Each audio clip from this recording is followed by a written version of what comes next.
Everybody know when the Drive Change Fellows is cooking, it's about to be the best thing in the building. Class is in session in Bed-Stuy, Brooklyn, where Dupree Wilson is busy helping prep lunch for the day. It's looking like you need more tomatoes? Alrighty. I'm the culinary assistant, so I help the culinary manager with instruction over the fellows. We won't need a rag unless you're immune to heat. The chefs and students here in this kitchen all have one thing in common. They've all been impacted by the criminal justice system. I always say I got bad blood, like my pops went to prison, his pops went to prison, I've been to prison. It's a cycle.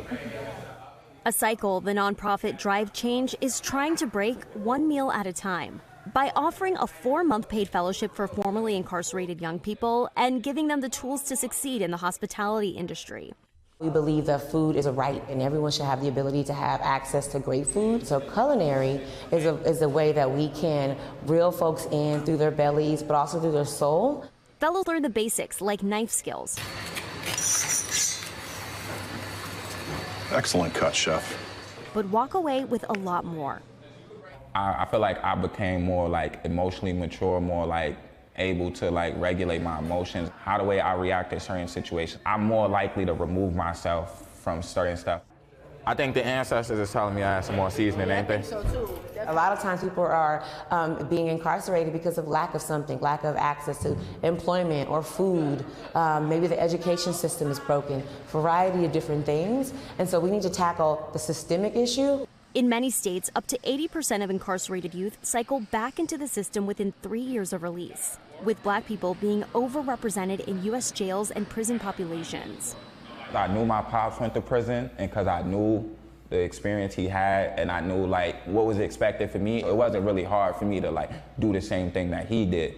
With my son, I don't want him to have that experience. My motivation for everything I do is to make sure like my son grow up better than I did. Do you think there are some misconceptions placed on you and other fellows in the program? There are always going to be misconceptions because people just think like we all like violent murderers and killers who don't have no self-control, which is not true.